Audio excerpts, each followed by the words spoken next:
Good morning, everyone, and welcome to Wise Tech for Wise Money, the podcast where we speak with founders, operators, and professionals who are actively building businesses, moving markets, and creating real-world solutions through execution, technology, and experience. I'm Gary Wayne, founder of A1 Solutions. We help leadership teams, founders, and specialist businesses grow intelligently through better strategy, smarter systems, and practical AI-driven automation. Today's episode is called From Oil Fields to AI. Robert Arthur's on building, fixing, and scaling businesses across all borders. My guest obviously is Robert Arthur's, based in Vancouver. Robert describes himself as a serial entrepreneur, and that is not a light phrase here.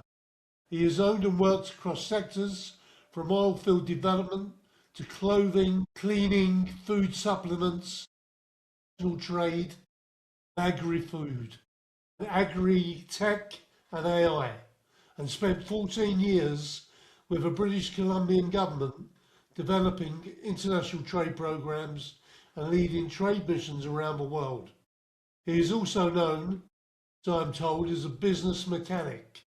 Someone who helps entrepreneurs and companies diagnose what is holding them back, repair the weak points, and find better routes to growth. Today we're going to focus on Robert's journey, the business he has built, the solutions he creates, where he sees the next generation of opportunity in trade, agriculture, technology, and AI. Morning, Robert. Good to see you. Great to have you on the show. Thank you very much, Gary, and it's a pleasure to be here. Thank you for having me. Yeah, it's lovely. I've read a lot about you and obviously looked up about your journey, and I think the listeners will be very interested in how you got to where you are today. Before we go into business, the business side of it and the serious stuff, you're in Vancouver. Give us a sense of business environment and what at the moment Vancouver's like to do business in. Invest, export, and innovate? Well, you know what, because Vancouver is a port city, which is one of the largest in North America. Vancouver Harbor, and then of course we have Prince Rupert northern part, and that's another booming deepwater port. So Vancouver has become a very much an international city. So we have many delegations that come here because of we're a bit of a brain drain for the other parts of Canada because we are very lifestyle driven in Vancouver. So it's yoga. You'll see that, companies like Lululemon, Arc'teryx, they came out of Vancouver. So it's very lifestyle. It attracts a lot of people from other cities across Canada, ones particularly that don't like winter. So we have a privilege of attracting those other areas of their smart and brightest, the people that are focused on lifestyle, whether it's golfing, sailing, snowboarding, whatever it may be. So it has created Vancouver into a very much an international city. Aside from being a port city, there's just many, many international companies that have opened up headquarters in this area, and they use Vancouver as a stepping off point to Asia, all cities in Asia, as well as to South America, and of course the United States. But it mostly, those areas have attracted a lot of those companies that want to use Vancouver as a place to build their business for international side, for the Asia side, and for the North America and South America side. I think, I talk to a lot of Canadians, and there seems to be quite a bit of rivalry between all the cities. Yes, there is. How does Vancouver fare with like Toronto and the other cities in its attitude to international trade, etc.? Well, Gary, I came from the city of Edmonton, so I had 3 businesses in Edmonton, and that business environment was around the Edmonton Chamber of Commerce, so it's very regional, very there. And then when I moved to Vancouver and opened up my cleaning business in Vancouver, I just realized how much like the Vancouver Board of Trade is really international, not only national across Canada, but very international. So as far as the prairie cities go, we're very, very strong. We're regional, but we're very international at the same time. The difference between doing business in from Toronto to Canada to Vancouver is I find that Vancouver's very much more like the Japanese, and it's more, I want to know you, Gary, and I want to develop some rapport with you, rather than let's just sort of get a gun. I don't care about you. Just give me my price and what am I going to do? So it's more of a relationship building city. Therefore, I find that we have much more loyal clients, much like the Japanese. We operate in that same thing as let's talk and dance a little bit before we start to do business.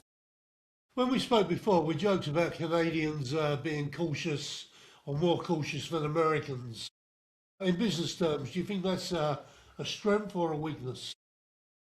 You know what? I look at that. It's a win some, lose some. I mean, if you're too cautious, you're going to miss the opportunity. But I find now, Gary, more companies are taking, rather than risk, more calculated risk. So they're taking a slower time to make a decision and to look at all the opportunities.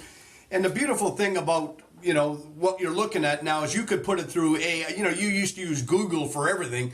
Now you're putting it into ChatGPT or Gemini and asking for the results. And on my side, every time I always ask, okay, if you're going to give me this, I need the stats and where it came from. So today you get that stuff, and you can have things at your fingerprints at your fingertips that you may not realize when you're making those business decisions. So we are cautious, but I think it's a lot more calculated cautious. And I find that we have probably less companies going bankrupt than those who were overcapitalized, because when capital is so easy to get, we find that there's less research done in the project. People get lazy and greedy, I suppose. Yes, you're exactly right. And make 100%. Talking about yourself, take us back to the start. What was the first moment when you realised you were probably not going to spend your life as an employee, and that you had this entrepreneurial spirit and blood in you? Well, you know what? It was I have to thank my father, Gary, because I can, and my mom, of course. I have 6 siblings, so my dad came out in our early years and said, "I can't afford to send all 6 of you to university. You guys got to find your own way in life." And that was a hard lesson to learn. But all 6 of us ended up being self-employed. Very, very successful in many businesses, and all of us. So it was out of necessity that either you're going to be flipping burgers at McDonald's or you're going to create your own future. So right out of high school, Gary, I started an oilfield trucking company. I was 18 years old, bought a 1-ton truck and ran parts to broken down rigs all over Alberta and made a bloody fortune. And then we had some problems with the oilfield industry, and I went back to, in my days, because I couldn't get to go to university full time, I always had to work and go to night school at night. So I went back to school when the oil dropped down, and I took a human resources course and got hired into the oil fields of northern Alberta and spent 10 years in Fort McMurray at Syncrude and Suncor doing oil field shutdown. So that was sort of pushed by my dad's decision about that announcement that none of us are going to college, sort of fueled every one of my siblings to become self-employed. So you could be on the Sheridan program, Landman. Yeah, truly. Every entrepreneur has scars. What was one of the hardest lessons you've learned or you learned in the early years? In my early years, it was, trying to get over ego. That you're a young guy, you've got a business, things are growing, you're getting all these accolades. Like I'll give you an example, Gary. My maid service grew to one of the 100 fastest growing businesses in Alberta.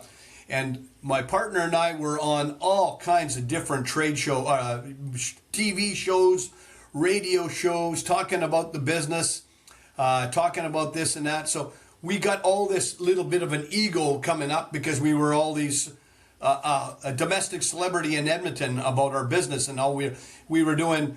Every year we would do spring cleaning tips on a big, well-watched TV show. So we really had to learn to put that aside because the ego was getting in trouble. It was getting in the way of actually doing business. So I really had to learn at an early age in one of my second businesses, that ego was not going to work, was not working for me. So do you think as an entrepreneur, the more humble we are, the better we do? Absolutely, 100%. And, I've learned, Gary, in those early years, I was not as good a listener as I am today. I really listen to my clients. That's what my coaching course taught me, to be a more effective listener. I've taken different courses on effective listening, and I find that's really helped me in business. I think you're right. I think probably that's one of my problems. Only that I always want to talk. And, I know that wise men listen. Yes. And it's a matter of disciplining yourself, isn't it? Absolutely, 100%. It's all about discipline. But when you look back across your journey, and obviously you've had a lot of successes, do you think your strength has come from spotting opportunities, fixing opportunities, building relationships, or just refusing to quit? What is the key anchor to success for you? You know what? I for all of those, I'd have to say all of it. I mean, it was sheer determination when things did not look good. A lot of it, some of it was luck. Some of it was faith in the guy upstairs. Lots of prayers and doing what you can, because success is not going to come. It's not going to land in your lap. Everybody buys a lottery ticket and hoping they're going to win $1 million. Well, it's just you can sit there and buy lottery tickets every day and hoping that you're going to win, but that's just not reality. That's not going to happen, and you really have to buckle down and really do the work. And there again, listen and learn. You can never stop learning, Gary. That's why during my careers, I always worked during the day and spent so many nights in night school learning. Today, everything's online, right? So back then, in early 90s, none of this stuff was online. The internet was just coming in. We were still dealing with squeaky fax machines and stuff like that. And I've done similar. I think, obviously everything's a journey, and as you go on that journey, you have good bits and bad bits, and you have hiccups, setbacks, failures, and as long as you keep pushing, you learn and hopefully improve. How did your time in the oil field and development shape the way you think about risk, logistics, capital, etc., and execution? Because I was on the labor side mostly of that, Gary, I got to see, it taught me great lessons about people. And that's where I took my HR background came in, is about dealing with people. I had to deal with sometimes 300 to 400 non-union workers in a union site with several thousand union workers, because my guys were specialized, but they couldn't be in the union because they only were working 30 to 60 days a year in the oil field maintenance side. So I really had to manage stakeholder management. I got the union guys on one side, I got the non-union guys, my worker guys, and really had to do a balancing act and make sure I was good friends with their foremans, and that my guys didn't sort of tick off their union guys.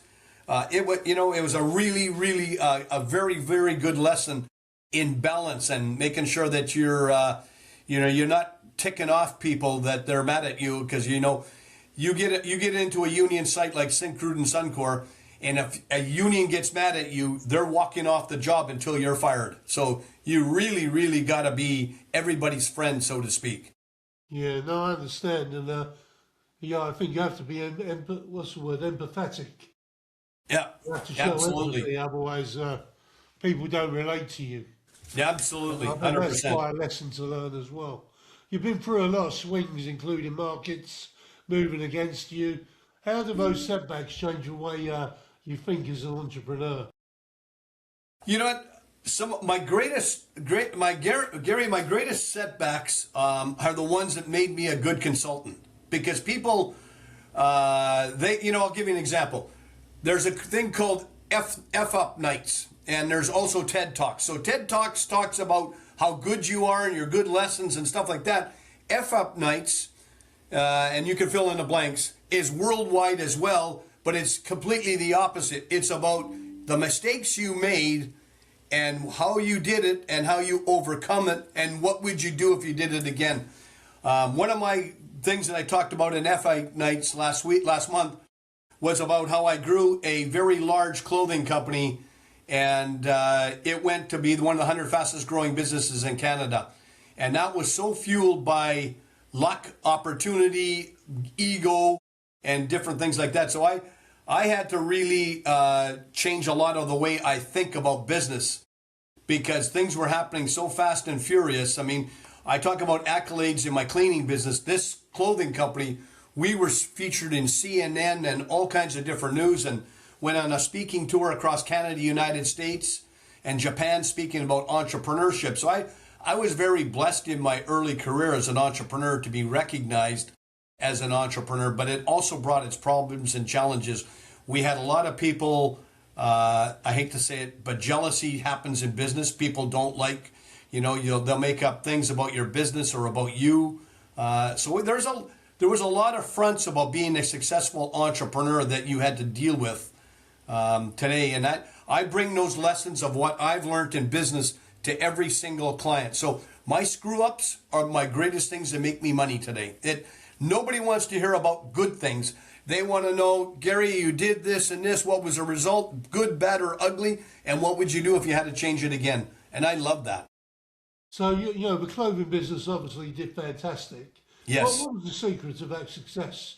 I mean, you're not probably a designer or a market trader, or, where was what was the skill set made that fly?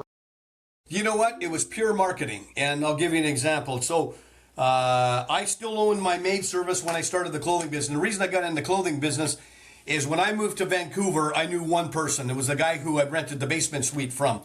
But when I started my cleaning business, things were growing. I went to Gastown, which is a little part of the suburb of Vancouver, our oldest area of Vancouver.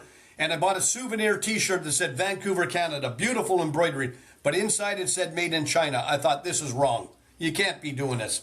So I thought, well, why not? Why don't start a clothing business? I knew nothing about it except for if you don't wear clothes, you go to jail. So that was about all I knew about the clothing business. And I started this clothing company, and it tapped in because it was called True North, right out of the Canadian national anthem, and Strong and Free with the Canadian flag.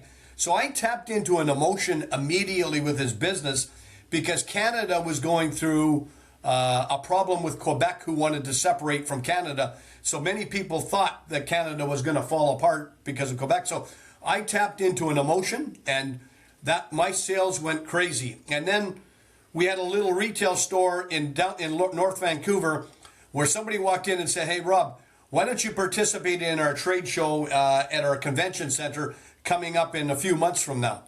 So we thought, okay, no harm doing that. We've been just selling out of our retail store. We went to this trade show.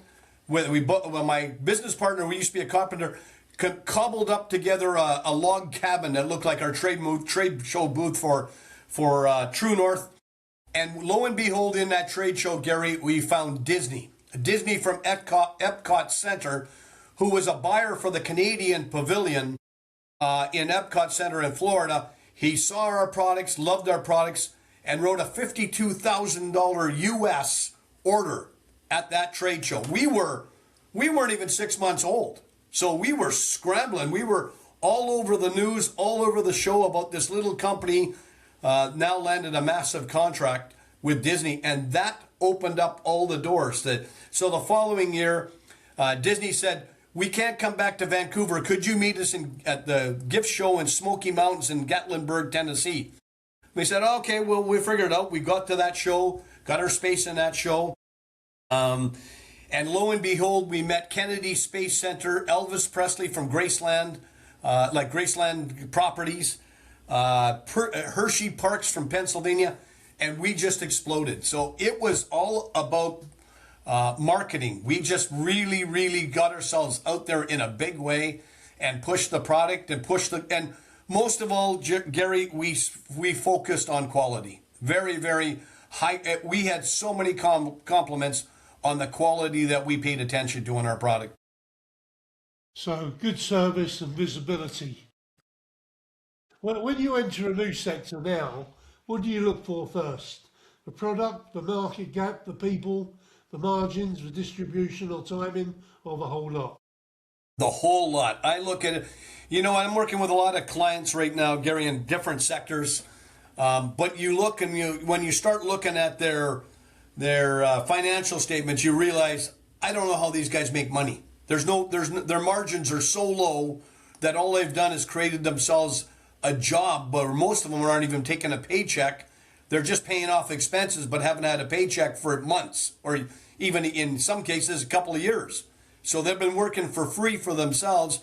And I look at that and say, I don't know how you can survive. So we'll look at their financial sheet, find out where I might be able to find places where they can cut costs and drive those margins up. So I look at everything, their marketing, what they're doing, even right down to the management. Many times you have a CEO who's got a huge ego, and I'll give you an example that many CEOs that I work with are great inventors or engineers or product engineers or industrial engineers. They got great products. The moment they start running their business and dealing with accounts payable, accounts receivable, and all that other hogwash that goes with your business, their creativity is gone. They're not out of the lab, and they don't have another version coming. And I see that more often than not, that many companies are run by people who are great inventors, great business, great inventors and great lab people, but not the greatest business people.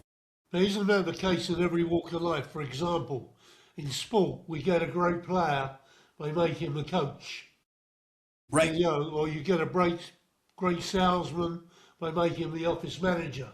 Yes. And all of a sudden, he's not doing what he's talented at, he's doing something that he knows nothing about. Yes, that's exactly right. That's today's world. Yeah, they promote because of your success and take you away from what made you successful. Yep, 100%. But when a company's growing quickly, what usually breaks first? People, process, cash flow, leadership, culture, systems. What is it? You know what? It's a lot of it's culture.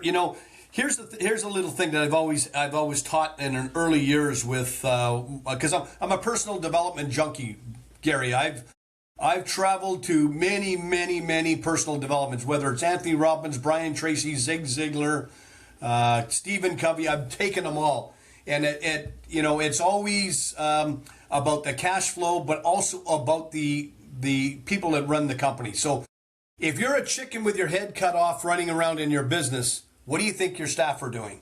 Because they're replicating what you're doing. So I look at attitudes. I look at structure. I look at one of the greatest things is entrepreneurship minus structure equals chaos. So many people say, I want to be self-employed because I don't like the structure of working for the man. So they get into their business, they have no structure, no systems, and they don't know what they're supposed to be doing. I was taught in a very early age from Stephen Covey, because I had one of his consultants work for my company as well as for working on your business and not in your business. So I had this consultant who taught me a long time ago about time management, about how to run my company, what was priority, what was not, how to prioritize things, and really organize my time and what I'm supposed to do, to the point that everything is in my calendar, whether it's a gym routine or even going to Costco. That's in my organizer to keep me structured, to give me a bit of structure to know what I'm supposed to be doing. Otherwise, I'm going to be a chicken with my head cut off. No, I agree with you. But obviously, you've got another skill set. What I'd love to know is what makes an entrepreneur successful? Is it a talent, or can you make it successful? Train someone to be a successful entrepreneur? You know what? Anybody can. I believe that anybody. And I shouldn't say that. Let me step back on it. Not everybody can be an entrepreneur. I find that if you're an introvert and you're not willing to go out and talk to people about your business, you're in trouble all right off the get-go. But if you're an introvert that can put on an actor's face, like many people we hear in Hollywood who are actors said, they're very reclusive when they get off the screen, but when they're on screen, they're very active. And this is what we look at saying, if you're an introvert running a business, you need to put on an actor's hat and just step out of your skin for a second and get out there and network and talk to people. So a lot of people have got a lot of challenges right off the bat on being able to tell. So I find that people can be made entrepreneurs even if they don't have that skill. I mean, I look at 6 brothers and sisters that not all of us were cut out to be an entrepreneur, but we really had to put on that actor's face and push ourselves out to get out and talk to people. And what happens at home, if you want to be recluse or introvert, you can be that at home. But in business, you need to be out there front and center and talking to people. So it's about guts. Yes. It's about guts, perseverance, and 100%. basically being brave. Yeah. And I suppose, as we always say, take a risk, calculate risk. Absolutely. 100%. But what's the biggest mistake you see founders making? Look at the scale and, get rich as they think they will. What mistakes do they make along the way? Falling in love with their product or service. And don't listen to people for critiques. They don't listen to advice. They fall in love with their product and don't want to make any changes or listen to anything. One of the things I learned at an early age, Gary, in entrepreneurship is when I started True North Clothing Company, I went to the University of Capilano College here and another university, and my business partner and I went into their marketing class and showed them our shirts. We were fairly well received, but not all well received. They came up with some of the best ideas. One of the guys who came up and said, "Why don't you change the embroidery to this color, use this, blah, blah, blah." They didn't realize that we were listening. And we took all those tips and went back. And that guy's tip about changing the embroidery, that shirt ended up being my number 1 selling product in all my product line. But many CEOs or founders do not take that advice. They take it harsh, that people are criticizing them rather than their product or service. I think you just got to learn from people, see the people that are doing well, and try and learn and mirror image their successes, and get rid of the stuff that you're failing at, which we have plenty of in our wardrobe, so to speak. You're known as a business mechanic. What does that phrase mean to you, and how did you actually be known as a business mechanic? How did that come about? Well, you know what? The local newspaper called the North Shore News wrote an article about me on my journey from my area, from opening my first clothing company in North Vancouver to how we expanded so quickly. Unfortunately, we had to leave North Vancouver after we expanded on to another location in North Vancouver, then expanded once again into Vancouver. And when I sold that company, I went into business coaching and consulting because I had some great experience with it. I got certified in 2000, so I've been doing this business coaching for 26 years. And the North Shore News interviewed me and said, "Wow, I love what you do. There's very few people with your kind of experience that have got, everybody takes a hat off the rack and calls himself a coach, but I'm one of the few guys that are in there." And they said, "You know what? You're really a business mechanic. You're fixing businesses and entrepreneurs." And that phrase was coined. Everybody that would see me that read that article, and by the way, this was one of the largest articles that the North Shore News had ever written about anything or anyone. It was almost a whole page long about my company and what my True North Clothing Company and about my journey. And it was incredible. So it really created a lot of not only hype and business for me, but it also coined that new phrase, the business mechanic, and I loved it. So as a mechanic, when you look at a business, what are the first things you look for? And then how do you go about fixing them? So, you know what? I open the hood and have a good look at, first of all, I want to see financial statements. Not that I'm an accountant or anything. I just want to see what you're doing, what you're in. And I'll give you an example of one of my clients. I had a client who owns a very large restoration company. And they were having trouble with their bank trying to get a facilitation of a larger line of credit, because the bank kept saying you're just too far into your line of credit, you're in debt, and blah, blah, blah. So one of the things I looked at, Gary, is I said, "Let's see your financial statement." And blah, blah, and I started to look at it. Then the next day we had another meeting, but this time it started, instead of parking in the front of their building, I parked in their back of their building and came through their warehouse. And I'm looking with amazement thinking, "Oh my God, you guys got equipment. It's crazy." And I said to Brian, I said, Brian, did you buy all this stuff? I said, no, did you lease all this stuff? He said, no, we own all of that stuff. I said, okay, interesting. I didn't read, and I'm thinking in my mind, I did not read these assets on his balance sheet. And so they had just bought a real kick-butt photocopier, and he needed to show me this $12,000 photocopier. And okay, so I'm looking at the financial statements, and I said to Brian, Brian, all those dryers and air cleaners and all that stuff you have in a warehouse, where is this on the asset sheet? And where is the the writing off of the amortization of these products? He looked and said, "Oh, I don't see it." And I said, "Well, who's your accountant?"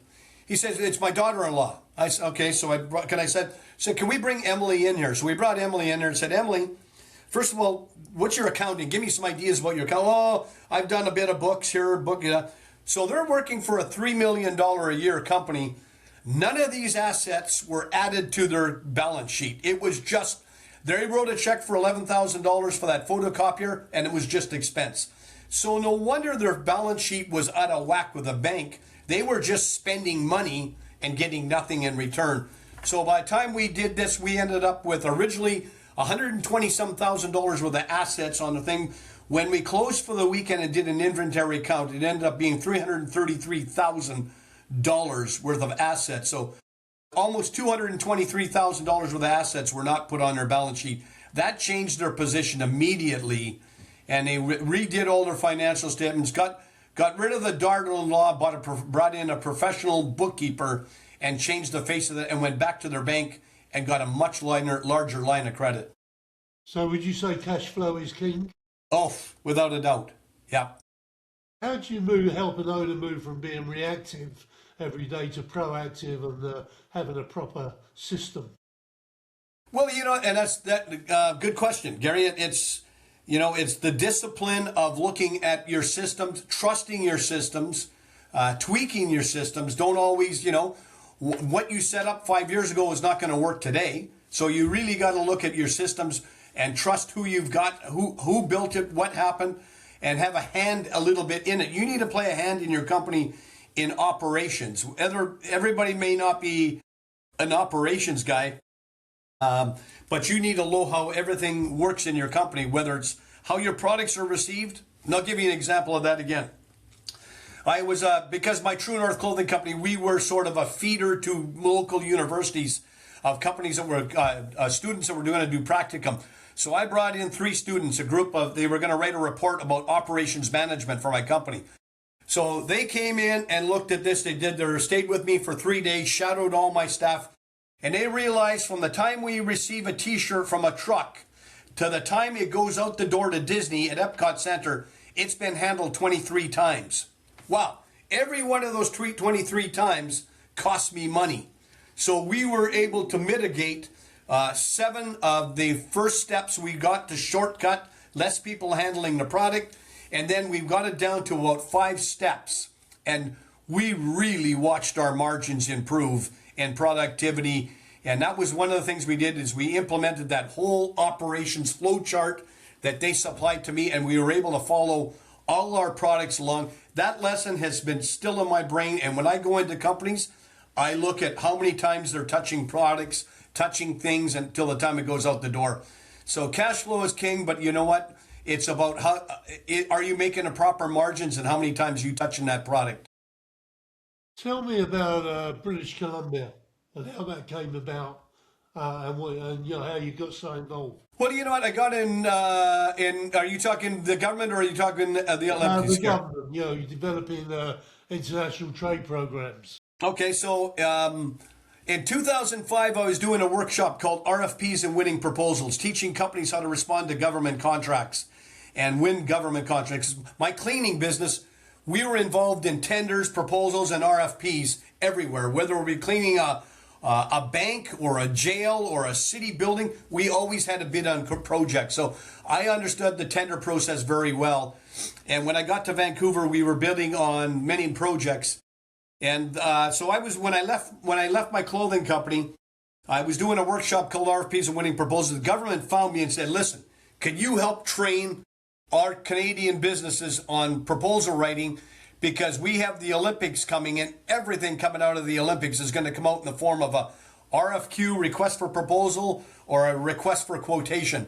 And our Canadian companies don't know how to do that because we don't have a lot of head offices here. So my job was, I got headhunted by them, put onto a contract in 2005 to deliver workshops all around the province of British Columbia, saying the 2010 Business Opportunity Workshop, and teaching people in RFPs.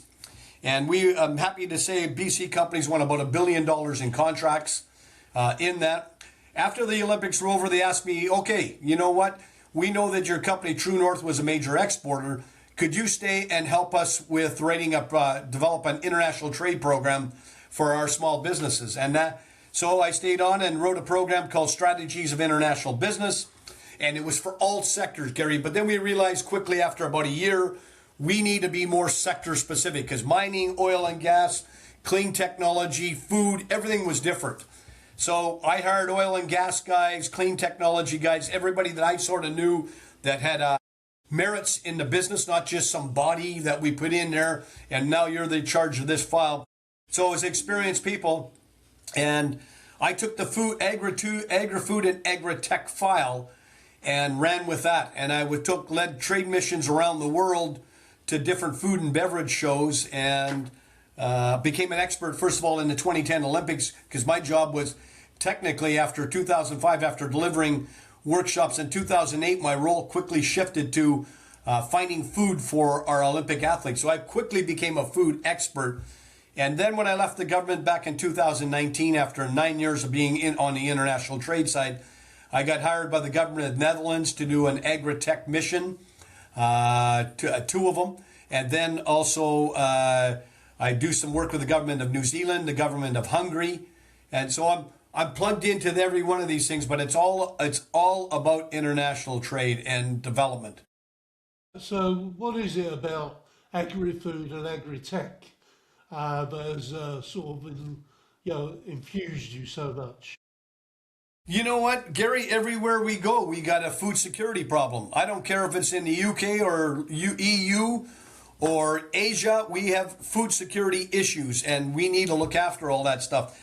With all the stuff that's in agri-tech right now that exists, even as we talking about on June 17th, 2026, we should not have global starvation anywhere, or should we have droughts. There's enough technology that already exists that's being refined day by day by day that could solve a lot of these issues. And agri-tech is just a component of that by taking life sciences or AI into agriculture and showing precision agriculture, growing things that would normally you would have to climb. I'll give you an example. A greenhouse operation, 125 acres of plants under glass or in a greenhouse is equivalent to 6,000 field acres. So in my mind, if I was a farmer with thousands of acres, I'd rather have 125 acres under glass than managing 6,000 acres of field. So this is where the agri-technology comes in, where the greenhouse operations are very safe, contained. The food is just as good or better than the field. You're not getting blight. But that's all agri-tech that brought us to that point that we can grow food in greenhouses and feed the world. I mean, some of this stuff is just, all it is recycled water. The plants sweat. Some of them don't even use dirt, Gary. They're growing in a plastic sort of pod, and the plants sweat. The sweat from the plant is captured and cleaned and recirculated in water. So we have so much technology right now, we should not be talking about some of these issues. You cast a wide net over your skill sets. You also mentioned AI.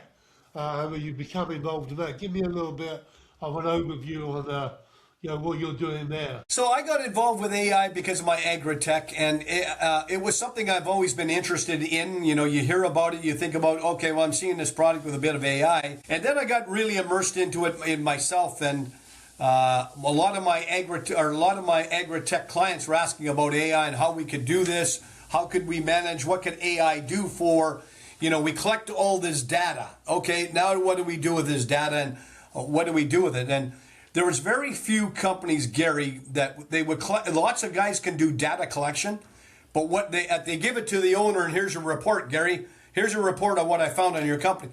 There's nobody there to implement it. AI can help you take that report and say, how do I implement this? What do I do with this? And what's the best way to do it? And how can I do it, I don't want to say cheap, but for frugal. What can I do to do this without having to go to the market and ask and say, I need $1 million to implement that. But AI is, I look at this and say, AI will not replace the worker. The worker that knows AI will replace the worker. Anthony Robbins, I think, coined that phrase and did it very well, because that is exactly what's happening. In my government friends that are in the government, many of them are adverse to AI. They're going to be replaced by somebody that knows AI, because we do so much report writing that could be done with AI. Rob, I looked at all the things you've done and I could talk to you for about 5 hours. We've already been talking 42 minutes. But so I want to ask you really, without going through all the other companies you've been involved in, because we can talk about that later on our next meeting. If you had a magic wand, what would you change about the way the world operates, national trade, small businesses, the sectors you're involved in? What would you like to see done differently and better than what you're experiencing? I would reduce unnecessary bureaucracy. That would be number one. And that is everywhere, not just in Canada, but globally. And we see it at our neighbors south of the border. There's so much now bureaucracy there that if you're shipping a product across the border, you don't even know what your tariff is anymore. Access to capital, Gary, your field. Access to good capital and lenders that want to be that want to play a part, that are part of it, rather than just, hey, where's my return on my investment, but working with owners. So capital, talent. Where do we get talent? Where do we find talent? How do we groom talent? How do we bring talent from within our culture up? And international marketplaces. So entrepreneurs create jobs, innovation, and economic growth. But we, as the governments, have got to be responsible to removing red tape so the entrepreneurs can get the product to the marketplace. Because red tape is everywhere. As much as they tell you they're removing it, they'll remove it and put on something different, or find a way to tax it. But I think bureaucracy is one of the biggest hindrance to business around the world. I think you're right, but in the UK we're seeing it a lot. We've got a new government, or a reasonably new government. They want to tax everybody. There's rules for not doing this, rules for not doing that. I mean, in the end of the day, you can't do anything. If we talk about the next couple of years for you, what's your focus? You said agri-tech, AI, agriculture. Tell me about what your plans are and where you see the most important needs. Well, you know what, Gary, I'm really excited about where some of these things are going. I wish we had a different relationship with the United States right now, and we were through all these tariffs and but it's created so much uncertainty. But having said that, that has also kicked the world in its pants and said, okay, UK and EU and Canada, you need to all come together and create your own superpower, and we can sell to each other. I'm excited about that. I'm excited about the opportunities. On my agri-tech side, I am doing work in Brazil, soon to be doing work in North and South China, in done stuff, which also leads me into Vietnam and Malaysia on agri-tech projects. Some of the projects I'm on is not a dehydration project, where we can dehydrate project, not taking any, it's not like freeze-dried. We're taking the moisture out of it, flash freezing the fruit or the vegetable or whatever it may be. We can put it on the shelf for 2 years. There again, a great example about how we should never have starvation. This dehydration, as soon as you cut that pack open and letting it into the natural air, it'll absorb moisture from the air and get going. So working on projects like that excite the heck out of me. And some of the agri-tech incubators, like the one I'm talking about in Vietnam and Malaysia, those are things that I've been approached to play a part in. So I look forward to this. I love seeing cutting technology. I leave for China on July 13th of this year for a month. I'm going into the city of Shenzhen, which they call the city of the future. in China where Alibaba and all the other companies are, and looking at different opportunities there of what technologies are coming out and how we can take AI or those particular life sciences into agriculture. Well, I think it's very exciting. What I think is interesting is you've been very successful for a very long time, and you've still got this hunger to drive forward. I think that's amazing, and that's what distinguishes you from the crowd. Thank you. What's your advice for entrepreneurs who are trying to succeed and stay in the main line? You know, the biggest thing is right now is ego. Check your ego at the door. Don't fall in love with your product. You know, if you're if you're an inventor, get over yourself and assign the business running to somebody else. You might want to parachute in a CEO or somebody to run the company, but you as the inventor need to stay in the lab so you can come up with version 2, 3, and 4, and 5.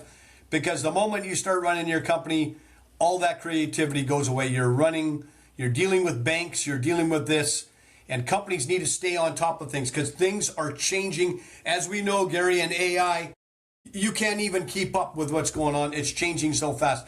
Take AI out of that, and we're still changing fast. Finances changing, you know, how you're going to do business. Investors are asking different things. So you got to really be on top of things, but push your ego aside and know where your weaknesses are and your strengths are. Fantastic. If people want to get in touch with you, use your services, what's the best way of getting hold of you, Robert? I think probably the best way, Gary, would be LinkedIn through Robert Arthurs International, LinkedIn, or robertarthurs.com, which is my website, which will bring all my information up. So robertarthurs.com or my LinkedIn profile, Robert Arthurs. Well, I think it's been a fantastic conversation, and you've taught me something today. You know, learning, be humble, be versatile. I think if I look at the array of businesses you've been involved in, you're looking for opportunity. You're not scared to take an opportunity, however diverse or different it is to where you come from. You know, I mean, agri-tech, from clothing to cleaning, it's an amazing journey. And I think we can all learn from that. Thank you, Gary. So anyway, obviously I'm going to wrap things up, but I want to thank you for being on my show. I want to thank all the listeners for being involved and listening in to Robert. We'll be back in a week or so with another Wise Tech episode. You can contact me as usual via LinkedIn or via my website. As usual, I think you know where to find me by now. Robert, I'll talk to you in a minute. It's been a pleasure. Thank you so much for being on my show. Thank you, Gary. It's a pleasure for me. Glad to meet you and your audience. Thank you. Thank you.